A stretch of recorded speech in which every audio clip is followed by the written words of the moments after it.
Hi everyone! Welcome back to our channel. Thank you for sticking around.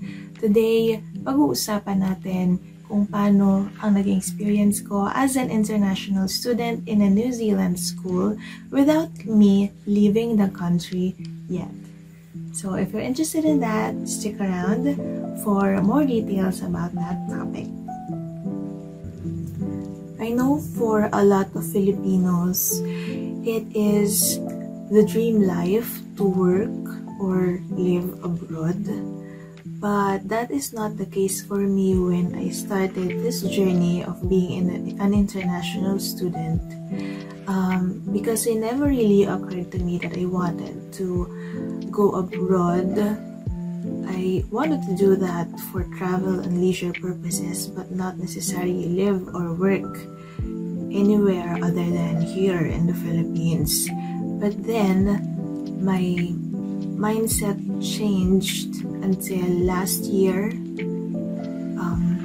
when I felt like I was physically, mentally, and emotionally stuck.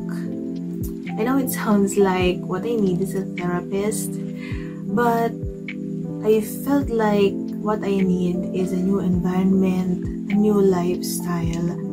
And I thought about, that's when I thought about moving my life, starting over in a new country. I know some friends who already did migrate together with their families in New Zealand, and it's also been there at the back of my mind way back 2014 when I saw some Facebook ads about studying abroad. So then I did my research,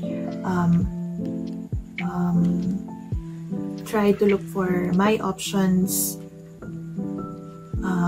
to be able to move there.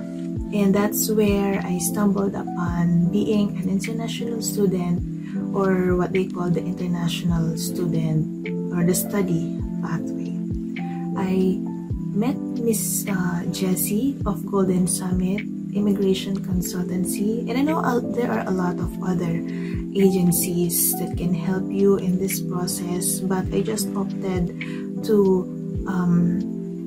engage with an immigration advisor because I just wanted to be sure that I am taking the right steps, and I don't have the time to really monitor all the changes that New Zealand is implementing in terms of their immigration process.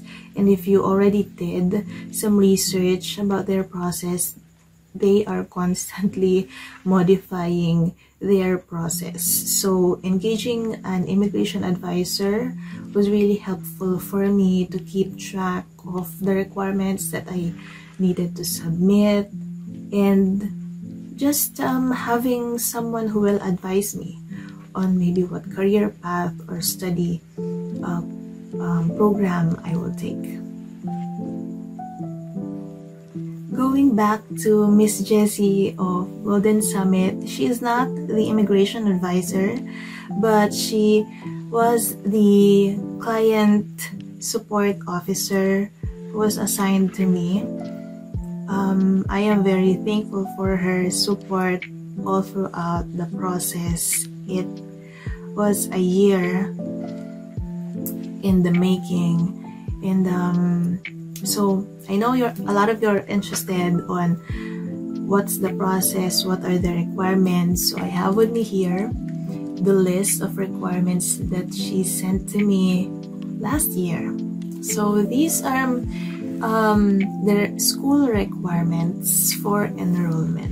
By the way, I am enrolled at Eastern Institute of Technology that is located in Napier in the North Island of New Zealand,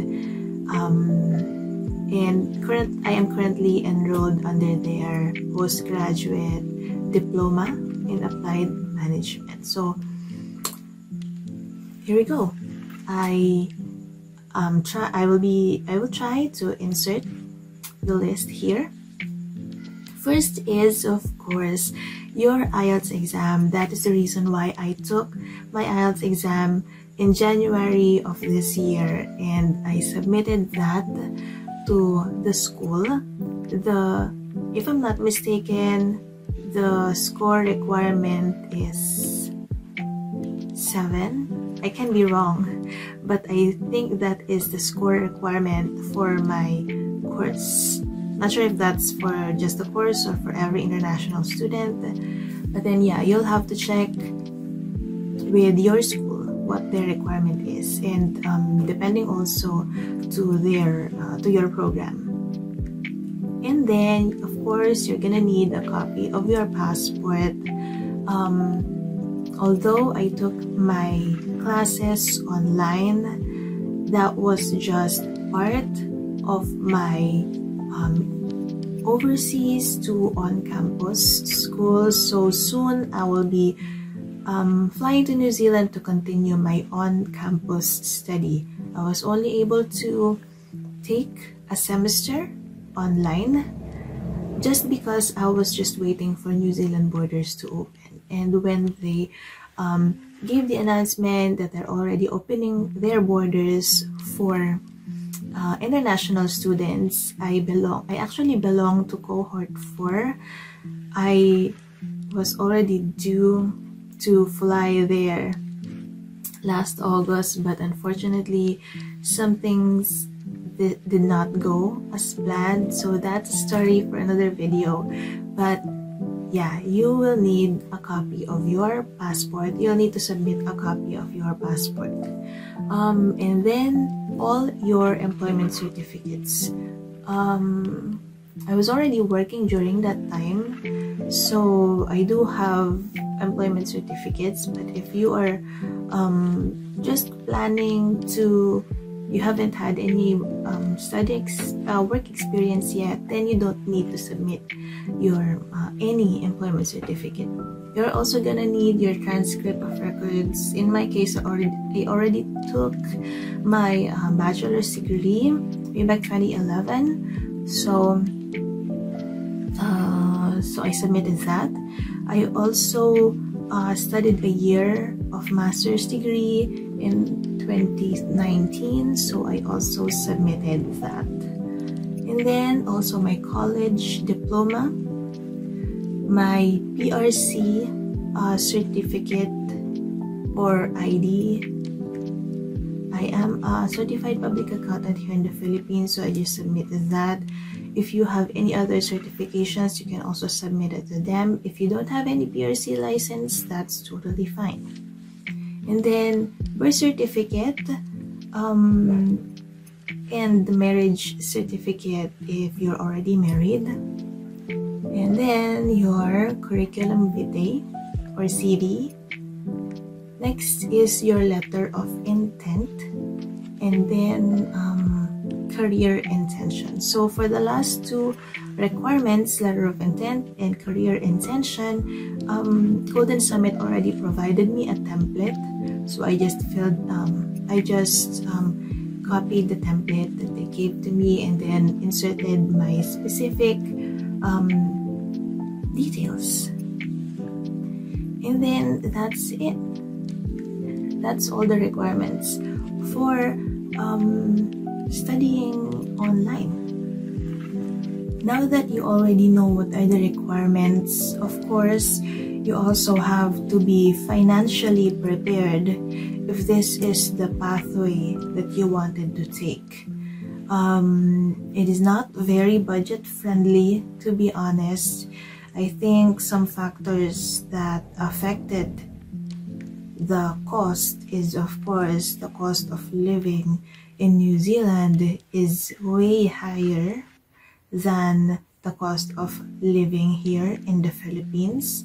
You also have to factor in the foreign exchange differences. I know that New Zealand dollar is much more stable than our peso currency, and also, of course, inflation, which has gone up and caused prices to go sky high since I think the pandemic happened. So yeah, just be financially prepared. And just to give you an idea, Just an idea, it will of course vary depending on your situation and what program you're gonna take.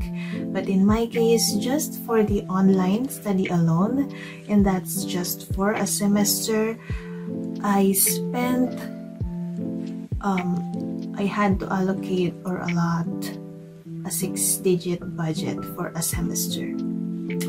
So yeah, now you know.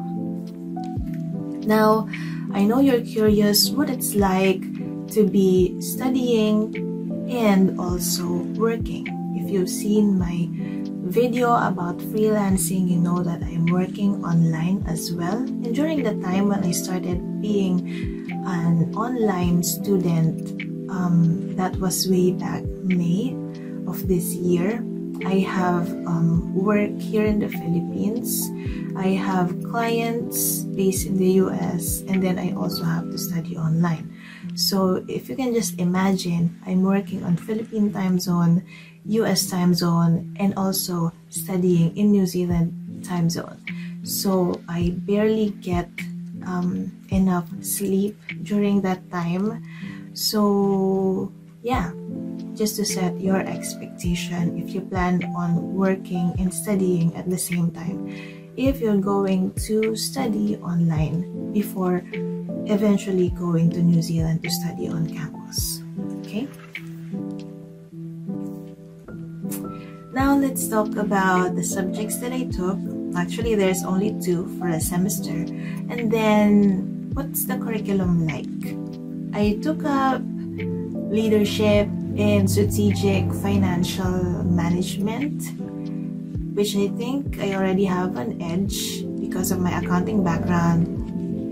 If you do not have an accounting background, it might be very challenging, because even if I already took up finance as a subject in college, I really had to exert a lot of effort to be able to accomplish my projects. In terms of curriculum, a lot of classes, you'll have to work with group mates or your classmates. There's only 2 things that you'll have to accomplish alone, and that is your first assessment or project, as what we call it here in the Philippines, and your final assessment. So you will be graded based only on those 2 assessments. You won't be graded based on your attendance or your recitation or your quiz or your midterm or final exam. There's no such thing as midterm or final exam. There's no quiz. There is no long test whatsoever. You just have to attend your classes, of course, and be able to submit those 2 requirements, your first assessment and your second assessment. It is a bit worrying because your overall grade will only be dependent on 2 things, and there's no way for you to make bawi on attendance or class participation, basically. But then it is very helpful for me as well, because there's no need for me to review every once in a while for an exam, right? So that makes it a little bit easier, but not really, I guess. So yeah, I think that's it for today's video. I'll be inserting a clip of my final assessment just to give you an idea of what I was talking about. I will also be putting Miss Jessie's link on the description box, so you can ask your questions and inquiries about the services that they provide. She's very accommodating, and I'm pretty sure that she'll be able to answer a lot of your questions in terms of migrating to New Zealand. And if you have any questions about this video or to me specifically, then just leave them on the comment section, and I always try as much as I can to respond to them. I'll see you on my next video. Bye! In the slides, the share trend of the competitors of Xero is shown, that of Intuit, who owns QuickBooks, and SAP. We can see that across the board, across the industry, there is a downward trend, mainly possibly caused by the economic downturn, especially in the US, that is expected to enter a recession. In line with the value drivers that have been identified, it is recommended that Xero focus more on these value drivers to promote growth to the company and improve shareholder value. Given the current market conditions, it might be risky for the company to continue its acquisition activities that it did during 2021. As a conclusion, based on the quantitative and qualitative analysis and evaluation conducted on Xero's performance, it can be concluded that Xero has sufficient funds and resources to be able to support its growth goal and objective to grow its shareholder value, although there are existing risks that should be mitigated by the company. Overall, the results and recommendations offered by this study and evaluation provides Xero, the company, and its stakeholders valuable information to be able to be informed in decision making. Thank you so much, and that ends my presentation.